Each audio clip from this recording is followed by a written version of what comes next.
Hello दोस्तों, स्वागत है आपका अपने इस चैनल फैक्ट स्टडी में। आज की इस वीडियो में हम बात करने वाले हैं मध्य प्रदेश के जो नए मुख्यमंत्री बन गए हैं। इनका नाम है डॉक्टर मोहन यादव। तो ये किस तरीके से एक एबीवीपी के कार्यकर्ता के रूप में शुरुआत करते हैं अपने करियर की और आज मुख्यमंत्री बन जाते हैं। इसी तरीके से तेलंगाना के जो मुख्यमंत्री थे रेवंत रेड्डी जी, उन्होंने भी जो आरएसएस का संगठन है इसका ही एक पार्ट है, एबीवीपी संस्था के रूप में चलता है। तो उसके ही वो भी कार्यकर्ता थे, उन्होंने भी वहाँ पे से शुरुआत की और वो भी मुख्यमंत्री बन गए। तो ये एबीवीपी क्या है, इसके बारे में भी आज की वीडियो में हम जानेंगे विस्तार से। तो ये वीडियो आप सब लोग बहुत ध्यान से देखते रहिए, मोस्ट इंपोर्टेंट है। कहीं भी कोई एग्जाम होता है उससे जुड़े हुए पॉइंट आपको इस वीडियो से मिलेंगे और एमपी के सभी एग्जाम के लिए तो विशेष तौर पर इंपॉर्टेंट है। मध्य प्रदेश में चाहे आपका कोई भी एग्जाम हो, ग्रुप डी से ग्रुप ए तक, चाहे एमपी पीसीएस का, आपको इनमें से पॉइंट मिलेंगे। तो अभी हाल ही में 5 राज्यों में चुनाव हुए थे, उनमें से 4 राज्यों के सीएम तो डिक्लेयर हो गए हैं। जैसा कि आपको पहले नंबर का जिसकी सबसे ज़्यादा प्रोबेबिलिटी है पूछे जाने वाली, तो वो मिजोरम के सीएम आपको ध्यान रखने हैं। तो वो आपको बताया जा चुका है, लाल दोहोमा, वो वहाँ के जो सीएम बने। तो मैं बता रहा हूँ, आपके आगामी एग्जाम पूरे देश में कहीं भी कोई एग्जाम होता है तो आपसे पूछे जाने की संभावना सबसे ज़्यादा है वो मिजोरम के सीएम की। उसके बाद सबसे ज़्यादा तेलंगाना के रेवंत रेड्डी जी, हमने आपको बताया। उसके बाद विष्णुदेव साय जो कि मध्य प्रदेश वो छत्तीसगढ़ में बने, वो भी बीजेपी के ही एक तरीके से कैंडिडेट थे। तो इनका नाम ध्यान रखिएगा, ये सब नाम आप ध्यान रखिएगा। 5 राज्यों के जो चुनाव हुए हैं, इनके जो सीएम हैं, आप इनके नाम ध्यान रखिएगा। आगामी एग्जाम में आपसे वो इनसे क्वेश्चन मिलेंगे। आज की वीडियो में तो हम मोहन देव जी, जो मोहन यादव जी हैं, इन पे बात करेंगे। तो ये चौंकाने वाला डिसीजन था, इनको भी अंदाजा नहीं था। हालांकि अंदर खाने इन सबको सब पता होगा कौन बनेगा, पहले से डिसाइड होगा। आरएसएस के आदमी है तो कहा जा रहा है कि आरएसएस ने ही ये नाम लिखकर दिल्ली हाईकमान को भेजा और फिर इस पर मोहर लग गई। फिर उस डिसीजन को कोई नहीं टाल सकता, क्योंकि आरएसएस एक बहुत बड़ा संगठन है, जमीनी स्तर पर कार्य करता है। वो सरकार बनाने में उसकी सबसे बड़ी भूमिका है। और आज जब बीजेपी के कई विशेष लीडर आरएसएस के हैं, वहाँ से जुड़े हुए हैं, तो ये आरएसएस के विशेष करीबी व्यक्ति हैं और इनको इसी वजह से इस पद पर बैठाया गया है। कहा जा रहा है, जब ये बैठक चल रही थी भोपाल में बीजेपी के कार्यालय में, तो वहाँ पर ये तीसरी रो में बैठे थे, जो नेता बैठे थे एक शामिल हुए थे। जैसे कि यहाँ पर हमने मेंशन किया है, सीएम पद की रेस में इनका नाम शामिल नहीं था।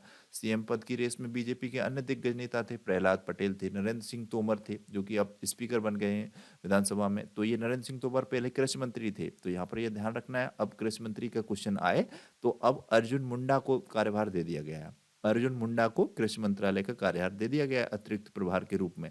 तो अभी हाल फिलहाल में कहीं पूछा जाए तो आपको ध्यान रखना है, कृषि मंत्री अर्जुन मुंडा जी हो गए और नरेंद्र सिंह तोमर जी अब स्पीकर हो गए मध्य प्रदेश के, ये ध्यान रखना है। तो ये भी सीएम की रेस में थे, ये भी बनना चाह रहे थे, सीएम ही बनना चाहेंगे, सीधी सी बात है। इसके अलावा बीडी शर्मा, ये भी सीएम बनना चाह रहे थे। ज्योतिरादित्य सिंधिया, जो कि मध्य प्रदेश के, ये खास तौर पर ये तो वहाँ पे बहुत वर्चस्व रखते हैं, तो ये भी चाह रहे थे। कैलाश विजयवर्गीय, ये भी चाह रहे थे। इन सब को पीछे छोड़ते हुए मध्य प्रदेश के मुख्यमंत्री बन गए हैं मोहन यादव जी। बहुत काबिल तारीफ है भाई, कैसे एक आम एबीपी के कार्यकर्ता से शुरुआत करके मुख्यमंत्री के पद तक पहुंचना। और 2013 में ये पहला चुनाव जीते और 2023 में मुख्यमंत्री बन गए। काबिल तारीफ है, 10 सालों में इतनी तरक्की, कमाल की बात है, ये बहुत अच्छी बात है। मध्य प्रदेश में अब होगा मोहन राज, ये अलग अलग चैनलों ने इस तरीके की हेडलाइन चलाई। और ये दो व्यक्ति जो हैं, जगदीश और राजेंद्र, ये बन गए हैं डिप्टी सीएम। पहली बार जो है मध्य प्रदेश में डिप्टी सीएम बने हैं, तो ये भी इंपॉर्टेंट है। विधानसभा स्पीकर, जैसा कि यहाँ पर हमने मेंशन किया हुआ, ये आप इमेज में देख सकते हैं। शिवराज सिंह चौहान जी हैं, ये इनका भी बहुत मन था, ये भी चाह रहे थे कि हम ही सीएम बने, क्यों नहीं चाहेंगे, लगातार बन रहे हैं तो एक रिकॉर्ड बनता है, ये चाहेंगे क्यों सीएम बने। तो उसके लिए जिस दिन से वहाँ पर मध्य प्रदेश में 163 सीटें जीती, प्रचंड बहुमत आया बीजेपी का, तो उसी दिन से इन्होंने अपनी जो है तैयारी शुरू कर दी। अलग अलग अपने कार्यकर्ताओं के द्वारा ये हवन करवा रहे थे, सुंदरकांड करवा रहे थे, कि लोग कह रहे हैं कि शिवराज सिंह चौहान जी को मुख्यमंत्री बनाया जाए। इस तरीके से कई चीज़ें इन्होंने करवाई, माहौल बनाया अपना कि मुझे ही सीएम बनाया जाए। फिर परंतु आरएसएस के ये व्यक्ति मोहन यादव जी को बनाया गया है, बीजेपी की हाईकमान है, यही तो बीजेपी की जीत का कार्ड है। उसको जो करना है, अपने समीकरण सेट करने हैं जातिवाद के या जिस भी तरीके के। अब देखिए, अन्य राज्यों में जातिगत जनगणना हुई, अब वहाँ पे जातिगत जनगणना, अभी राहुल गांधी जी ने भी अपने भाषणों में विशेष जिक्र किया जातिगत जनगणनाओं का, ओबीसी वर्ग का, इनको साधने की कोशिश की। तो अब बीजेपी 2024 का चुनाव किसी भी हालत में जीतना चाहती है, इसीलिए यहाँ पर अभी ओबीसी के, एससी के, इन लोगों को ऊंचाई पर पहुंचाया जा रहा है, बिठाया जा रहा है। अब मध्य प्रदेश में यादव वोट बैंक होगा, उससे जुड़े हुए पड़ोसी पड़ोसी राज्य हैं, जैसे कि उत्तर प्रदेश, बिहार, इन सब में भी यादव वोट बैंक है। तो इसीलिए एक यादव का बड़ा चेहरा इनको बनाना था, ऊपर लेके आना था, इसीलिए इन्होंने मोहन यादव जी को बनाया सीएम। इसके अलावा यहाँ पर हमने मेंशन किया हुआ है, मोहन यादव को मध्य प्रदेश के नए मुख्यमंत्री के रूप में चुन लिया गया है। विधायक दल की बैठक में मोहन यादव जी के नाम का ऐलान हुआ। हालांकि मोहन यादव ने कहा, उनको तो बिल्कुल शॉक्ड रह गए ये खबर सुन के वो, हालांकि इनको पहले से पता होगा, ऐसा नहीं है। मोहन यादव उज्जैन दक्षिण से विधायक हैं। जैसे ही इनको ऐलान हुआ नाम का, तो इनकी विधानसभा जो क्षेत्र है उसमें विशेष तौर पे हर्ष का माहौल हो गया, बहुत आतिशबाजी हुई उज्जैन में बहुत ही जश्न का माहौल हुआ। 2013 में हमने बताया एमएलए बन गए थे ये। शिवराज सरकार में ये उच्च शिक्षा मंत्री थे, ये भी आपको ध्यान रखना है। पिछली जो शिवराज गवर्नमेंट थी उसमें उच्च शिक्षा मंत्री थे ये। यहाँ पर हमने कुछ पॉइंट मेंशन किए हुए हैं कि उज्जैन दक्षिण सीट से विधायक मोहन यादव जी, 58 वर्ष की उम्र है, 1965 में इनकी डेट ऑफ बर्थ है। शैक्षणिक योग्यता इनकी ये है, बीएससी हैं, एलएलबी हैं, एमए हैं, पढ़े लिखे व्यक्ति हैं। हालांकि एमए हैं राजनीति विज्ञान से, एमबीए भी किए हुए हैं, कमाल की बात, अच्छे, बहुत अच्छी डिग्री है इनके पास। पीएचडी है, पीएचडी होने की वजह से ये डॉक्टर लगाते हैं। देखिएगा, आप सभी को पता होगा, बहुत से बच्चों को पीएचडी जो कर लेता है उसे डॉक्टर अपने नाम के आगे लगाने का एक अधिकार मिल जाता है, वो लिख सकता है अपने नाम के आगे डॉक्टर। हालांकि ये कोई डॉक्टर नहीं है, विशेषज्ञ नहीं है कि किसी दवाई देना जानते हो किसी मर्ज की, इस तरीके से नहीं है। पीएचडी होने की वजह से ये डॉक्टर मोहन यादव लिखते हैं। तो अब आपके एग्जाम में कहीं आएगा तो मध्य प्रदेश के मुख्यमंत्री, तो आपको डॉक्टर मोहन यादव ही लिखा हुआ मिलेगा। राजनीतिक करियर इनका 1982 में शुरू हुआ था। फिर ये एक बार, आज मैंने बताया, एबीवीपी के छात्र संघ से जुटे सह सचिव बने, फिर उसके अध्यक्ष बन गए। फिर 2013 में पहली बार विधायक बने और 2023 में सीएम। ये काफ़ी तरह की बात है, कमाल की बात है। 2018 में ये दूसरी बार विधायक बने और ये उच्च शिक्षा मंत्री बने, और 2023 में ये तीसरी बार विधायक बने। कमाल है, बहुत अच्छी चीज़ है। और जैसा कि हमने यहाँ पर मेंशन किया हुआ है, ये 3 बार लगातार 2013, 18 और 23 में यहाँ लगातार, और दक्षिण उज्जैन से ही बन रहे थे, इसी विधानसभा क्षेत्र से लगातार ये बन रहे थे। और इन्होंने वहाँ पर हराया भी, एक यादव कैंडिडेट को ही हराया हुआ है, और फिर ये यहाँ पर आए हैं। तो ये हमको ध्यान रखना है, इम्पोर्टेंट है। और जैसा कि यहाँ पर ये है, शिवराज सिंह चौहान ने ही मोहन यादव के नाम का प्रस्ताव विधायक दल की बैठक में पेश किया। देखिए बीजेपी कितनी अपनी एकता रखती है। शिवराज सिंह चौहान को सीएम नहीं बनाया, परंतु उनके मुंह से ही इस नाम का ऐलान करवाया गया सीएम का। कितना इम्पोर्टेंट है ये भी, आप कहीं और नहीं जा सकते, काट नहीं कर सकते, किसी प्रकार का विरोध नहीं करने देती है अंदर खाने। हालांकि अपने बाहर की चीज़ें, अंदर की चीज़ें, सारी चीज़ें मेंटेन रखती है इतनी बड़ी पार्टी, बहुत काबिल तारीफ है। जबकि छोटी छोटी बातों पे अन्य पार्टियों में फूट हो जाती है, समाजवादी पार्टियों में उनके घर की कितनी फूट चलती रहती है, परंतु ये बीजेपी पार्टी की स्ट्रेंथ है, अपना अंदर बाहर सब कुछ बैलेंस, कोई कहीं इधर उधर भटक नहीं सकता। इस ऐलान के साथ ही सभी कयासों पर विराम लग गया और अब ये मध्य प्रदेश सूबे की कमान मोहन यादव के हाथों में होगी। सूत्रों का कहना है कि मोहन यादव का नाम आरएसएस ने ही दिल्ली से हाईकमान को प्रस्तावित किया था। मैंने कहा था आपको शुरुआत में, आरएसएस के विशेष करीबी व्यक्ति हैं और आरएसएस ने ही इनका नाम आगे किया कि अब मध्य प्रदेश के मुख्यमंत्री ये होंगे। इस तरीके से आगे पार्टी बढ़ेगी, आगे इसकी सरकार इस तरीके से बननी है। तो बड़े समारोह में उनको फोन करके मतलब बधाई दी आरएसएस ने, और ये बधाई इन्होंने स्वीकार की, और इस तरीके से ही है। और ये मध्य प्रदेश के 2 उप मुख्यमंत्री होंगे, जैसा कि हमने बताया, जगदीश देवड़ा। ये आपको नाम ध्यान रखना है, जगदीश देवड़ा मोस्ट इंपोर्टेंट नाम है एमपी के एग्जाम्स के लिए। राजेंद्र शुक्ला, ये दोनों व्यक्ति डिप्टी सीएम बनाए गए हैं। और ये देखिए, जगदीश देवड़ा एससी वर्ग से आते हैं और राजेंद्र शुक्ला ब्राह्मण हैं। तो ये सभी वोट बैंक साथ लिए हैं बीजेपी ने। देखिए ब्राह्मण का भी वर्चस्व है एमपी में, और जगदीश देवड़ा यानी कि एससी का भी वहाँ पर वर्चस्व है, तो ये भी सांप लिए। ये इस सीट से हैं, मल्हारगढ़ सीट से हैं। राजेंद्र शुक्ला बिजावर, ये इस सीट से विधायक हैं। और स्पीकर पद के लिए नरेंद्र सिंह तोमर जी, जो कि पहले कृषि मंत्री थे, केंद्रीय कृषि मंत्री, अब बना दिए गए हैं अर्जुन मुंडा जी। तो ये अब आपको पूछा जाए केंद्रीय कृषि मंत्री, तो आपको नाम ध्यान रखना है, अभी तो उन्होंने संभाल रखा है, तो उनका नाम ध्यान रखना है अर्जुन मुंडा का। और अब मध्य प्रदेश विधानसभा के स्पीकर नरेंद्र सिंह तोमर जी हैं, इनका नाम ध्यान रखना है। ये कुछ 5 फैक्टर हमने यहाँ पर जोड़े हैं जिस कारण से ये सीएम बने। तो ये यहाँ पर हम जिक्र कर लेते हैं इनका। आरएसएस की पहली पसंद थे, सबसे इंपॉर्टेंट फैक्टर, फर्स्ट नंबर पर, इसीलिए इसको रखा गया है। तो जैसा कि मोहन यादव आरएसएस खेमे से हैं, विद्यार्थी परिषद से ही राजनीति में आए हैं, और इसीलिए इनको सीएम पद के लिए, एमपी के लिए आरएसएस से समर्थन मिला। ओबीसी का चेहरा है, ओबीसी का वोट बैंक तो सबसे ज़्यादा है ही। हमने देखा कि बिहार में जब जातिगत जनगणना की गई तो ओबीसी का वोट बैंक सबसे ज़्यादा था। तो तब से ही ये छिड़ गई ये बहस, और इसीलिए इसका फायदा मिला। अगर बिहार में जातिगत जनगणना की बात न होती, अन्य पार्टियां, विरोधी पार्टियां इतना ओबीसी का मुद्दा नहीं उठाती, तो शायद ये नहीं बन पाते आज, ये नहीं बन पाते आज। परंतु ये इतना सब माहौल चल रहा है, तो इसलिए आज ये बन गए आज सीएम। आदिवासी बहुल छत्तीसगढ़ की तर्ज पर मध्य प्रदेश में ओबीसी चेहरे को ही प्राथमिकता में रखा गया। मध्य प्रदेश में ओबीसी की संख्या 50% के करीब है। 50% वोट बैंक बताइए ओबीसी का ही है। यहाँ पर ओबीसी होने का इनको फायदा मिला। यादव कार्ड प्रदेश के ग्वालियर, चंबल, बुंदेलखंड, निमाड़ में यादव वोटरों को साधा है। साथ ही उत्तर प्रदेश राजनीति पर भी प्रभाव छोड़ा गया है। देश भर में करीब 12 करोड़ यादव वोटर हैं, तो इसलिए इनको ये यहाँ पर रखा गया है। 12 करोड़ 2024 के चुनाव में इनको अपना वोट देखना है, तो एक चेहरा तो बड़ा लेकर आएंगे ये यादव का, इसलिए भी ये इनको माना जा रहा है सीएम बने हैं। नई लीडरशिप को बढ़ावा मिला है। प्रदेश में बदलाव की राजनीति रणनीति पर केंद्रीय नेतृत्व आगे बढ़ा है। दिग्गजों के नाम के बीच युवा नई लीडरशिप में मोहन यादव को मौका मिला है। यादव जी ये 18 साल के लो प्रोफाइल हैं ये।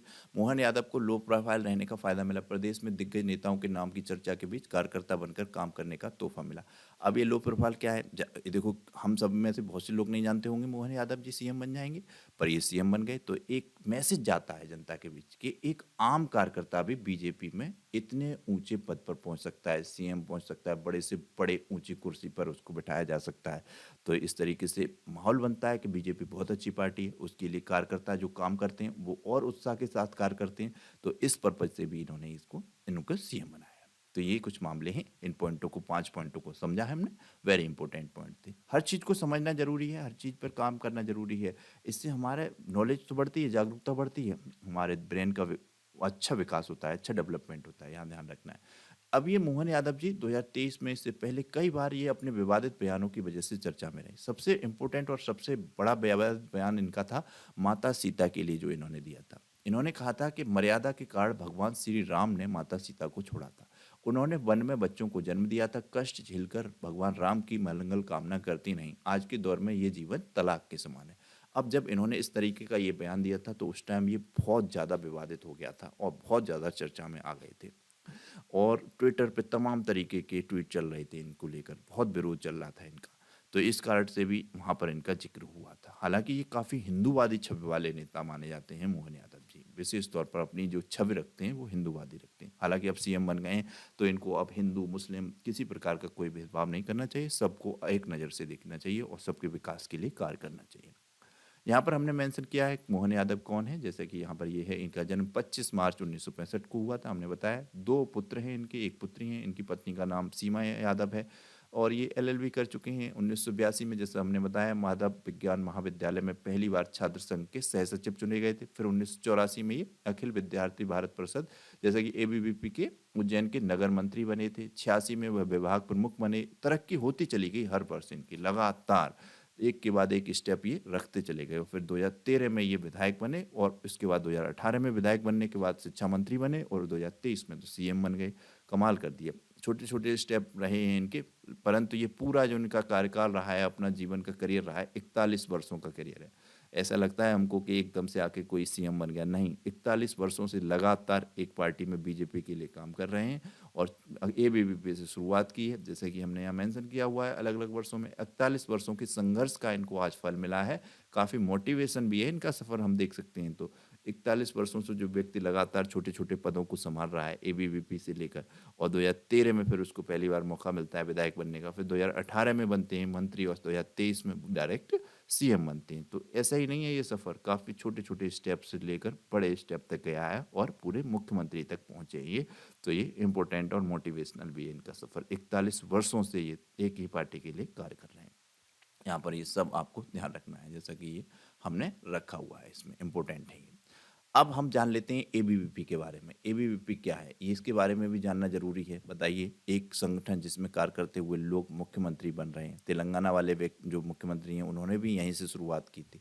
तो ये इंपॉर्टेंट है जानना। इसकी फुल फॉर्म होती है अखिल भारतीय विद्यार्थी परिषद। अब इसमें ये पॉइंट जुड़ा हुआ है विद्यार्थी, तो इसी से समझ में आ जाता है विशेष तौर पर ये विद्यार्थियों पर फोकस करती है। विद्यार्थियों से जुड़ा हुआ संगठन है, एक बहुत बड़ा संगठन है ये, और आरएसएस का ही संगठन है, आरएसएस के लिए ही कार्य करता है। आरएसएस ही इसे चलाती है। जैसा कि नाम से ही स्पष्ट है कि एक छात्र संगठन है। अखिल भारतीय विद्यार्थी परिषद दुनिया के सबसे बड़ा छात्र संगठन बन चुका है। इसकी स्थापना 9 जुलाई 1949 को हुई थी। पूछा जा सकता है किसी भी एग्जाम में, जो एबीवीपी की स्थापना कब हुई थी, तो 9 जुलाई 1949 को। राष्ट्रीय स्वयंसेवक संघ के कार्यकर्ता थे बलराज माधोक, यानी कि आरएसएस की कार्यकर्ता, इनका नाम था बलराज माधोक। इनके नेतृत्व में इसकी स्थापना की गई थी। मुंबई के एक प्रोफेसर थे यशवंत केलकर, ये इसके मुख्य पदाधिकारी बने थे। आज एबीवीपी भारत ही नहीं बल्कि विश्व की सबसे बड़ा छात्र संगठन है। विश्व का सबसे बड़ा पार्टी का नाम आता है तो आपको पता है बीजेपी का आता है, और ये सबसे बड़ा छात्र संगठन की बात आ रही है तो ये ही बीजेपी का ही संगठन है, एबीवीपी इसका नाम आ रहा है। राष्ट्रीय स्वयं संघ का छात्र संगठन भी कहा जाता है इसको, अभी आरएसएस का है तो ये कहा ही जाएगा। अखिल भारतीय विद्यार्थी परिषद की स्थापना का मूल उद्देश्य राष्ट्रीय पुनर्निर्माण, ये अपना कहते हैं कि हमारा मूल उद्देश्य है राष्ट्र का पुनर्निर्माण करना है, जो पश्चिमी सभ्यता आ चुकी है इसको हटाना है और अपना जो पुराना जो वेदों का ज्ञान है इसको लेकर आगे बढ़ना है। देश की युवा शक्ति का प्रतिनिधित्व संगठन है। 2003 में जहां इसकी सदस्य संख्या थी 11 लाख, 2023-3 में इसमें सदस्य तो 11 लाख थे। 2014 में एनडीए की सरकार बनने के बाद अखिल भारतीय विद्यार्थी परिषद ने अपने विस्तार को बड़ी तैयारी की और जो बढ़ाकर 2017 में 32 लाख से अधिक यहाँ पर ये जुड़ चुके हैं कार्यकर्ता। आज तो लगभग लगभग 40 लाख के समथिंग इसमें जो है कार्यकर्ता जुड़े हुए हैं, छात्र नेता। तो इसका जो नारा है एबीवीपी का, ये है ज्ञानशील और एकता। इंपॉर्टेंट है, पूछा जा सकता है एबीवीपी का नारा ज्ञानशील और एकता। देखिए बीजेपी की सरकार है तो वो तो इसी तरीके से उसके सारे के सारे लोग हैं तो वो अपना प्रचार करना कहीं नहीं छोड़ते हैं, ये तो बिल्कुल सच बात है। बीजेपी वाले कहीं भी उनको मौका मिलता है अपना प्रचार करते हैं। ये इसका एक लोगो है, ध्यान रखना है, अखिल भारतीय विद्यार्थी संगठन, और ये इनका लिखा हुआ है नारा ज्ञानशील और एकता। काफ़ी अच्छा है इनका लोगो। तो ये कार्य क्या करते हैं, अखिल भारतीय विद्यार्थी परिषद ने अपनी स्थापना के बाद से ही छात्र हित और राष्ट्र हित में जुड़े सवालों को प्रमुखता से उठाया और देशव्यापी आंदोलनों का नेतृत्व किया। आज इस संस्था से जुड़े लोग सामाजिक जीवन के हर क्षेत्र में सक्रिय हैं, हर क्षेत्र में हैं एबीवीपी से जुड़े हुए लोग, हर क्षेत्र में, पॉलिटिक्स से लेकर बड़े बड़े अन्य और फील्ड्स में भी इनके कार्यकर्ता या जो छात्र हैं वो हैं और अपनी प्रतिज्ञा का लोहा मनवा रहे हैं। यहाँ पे इन्होंने कई बड़े बड़े जो कई बार ये हुए हैं इनमें भी इनका जो है मामला रहा है। अवैध बांग्लादेशी घुसपैठ जो हुई थी, कश्मीर की धारा 370 कितनी चर्चा में आज जो फैसला आया है सुप्रीम कोर्ट का, उसने कह दिया है कि कश्मीर में धारा 370 हटाना बिल्कुल सही था और अब ये दोबारा से वहाँ पर लागू नहीं होगी। कई वहाँ के लोग थे जिसमें फैजल शाह जो आईएएस थे वो चर्चा में रहे थे। आप सभी टीना डाबी का नाम जानते होंगे तो उनका नाम भी जानते होंगे। उन्होंने भी दायर की थी जो कि अपील, कि कहा था कि 370 जो हटाने का विरोध किया था कि फिर से लागू होना चाहिए, परंतु सुप्रीम कोर्ट का फैसला आज आ चुका है। वहाँ पे बताया गया कि अब 370 हटाना बिल्कुल सही था और सरकार का ये फैसला सही था, वहाँ पे 370 अब दोबारा से लागू नहीं होगा। इसको लेकर विद्यार्थी परिषद समय समय पर आंदोलन चलाता रहा। मतलब ये एबीवीपी ने कई बार आंदोलन किया कि 370 को हटाया जाए और बांग्लादेश के घुसपैठिए जो आए हैं इनको भी विरोध किया। परिषद में बांग्लादेश का एक 3 बीघा कॉरिडोर वाला मामला चला था, आपने देखा हो, तो इसके खिलाफ भी ऐतिहासिक सत्याग्रह ये कर चुके हैं। तो कितने बड़े बड़े ये इन्होंने ये काम किए हैं, इन बड़े बड़े मूवमेंट हैं, इनसे क्वेश्चन बनते हैं, तो इनमें इनका जो है रोल रहा है। अखिल भारतीय विद्यार्थी परिषद देश भर के कई राज्यों में प्रोजेक्ट चलाती है। बिहार में सबसे ज़्यादा रक्तदान करने का रिकॉर्ड अखिल भारतीय विद्यार्थी परिषद के नाम है। इसके अलावा गरीब मेधावी छात्र जो प्रतियोगी परीक्षाओं की तैयारी करने के लिए निजी कोचिंग संस्थाओं में नहीं जा सकते, उनके लिए स्वामी विवेकानंद निःशुल्क शिक्षा शिविर का आयोजन करती है। तो कहीं पूछा जाए स्वामी विवेकानंद निःशुल्क शिक्षा शिविर किससे जुड़ा हुआ है, तो ये एबीवीपी से जुड़ा हुआ है। ये छात्रों के लिए निःशुल्क कोचिंग का कार्य करते हैं। हालांकि बीजेपी देखो जॉब देने में काफ़ी पीछे है, गवर्नमेंट जॉब देने में ये सरकारी नौकरियां कम निकालती है, इसको तो मैं कहूँगा, परंतु ये यहाँ पर बात कर रहे हैं कि निःशुल्क शिक्षा भी देते हैं इस तरीके से। अब ये संगठन तो ठीक है, इनके कार्य तो अच्छे हैं, कर रहे हैं ये, चलो ठीक है। तो ये तो हमारा आज का वीडियो, इसमें हमने आपके साथ इंपॉर्टेंट नॉलेज के साथ साथ कुछ पॉइंटों को शेयर किया। तो आपको ये पॉइंट कैसे लगे, और ये मध्य प्रदेश के बन चुके हैं सीएम, इनके बारे में आपको मालूम होना चाहिए, तो इन पे भी हमने जिक्र किया क्या क्या इंपॉर्टेंट है, किस तरीके से इनका करियर रहा। तो आप ये मध्य प्रदेश की 5 साल तक कमान संभालेंगे, तो इनको जानना जरूरी था, तो हमने ये इस वीडियो के माध्यम से जाना। तो ये वीडियो आपको कैसा लगा प्लीज़ कमेंट बॉक्स में बताइएगा। अब एक क्वेश्चन ऐड किया है, मोस्ट इंपॉर्टेंट क्वेश्चन है, एग्जाम्स में पूछा जाता है, मध्य प्रदेश राज्य के वर्तमान राज्यपाल कौन है? यही जो है सीएम पद की शपथ दिलाते हैं, इनको ही शिवराज सिंह चौहान जी ने अपना इस्तीफा सौंपा है। तो इनका नाम आपको पता होना बहुत ज़रूरी है। उम्मीद है सभी बच्चों को पता होगा। प्लीज़ कमेंट बॉक्स में अपना आंसर कीजिए, राइट आंसर वालों को सभी को थम्स अप करूँगा। और चैनल को सब्सक्राइब नहीं किया तो प्लीज़ सब्सक्राइब कीजिएगा, बेल आइकन को प्रेस कीजिएगा। Thank you so much.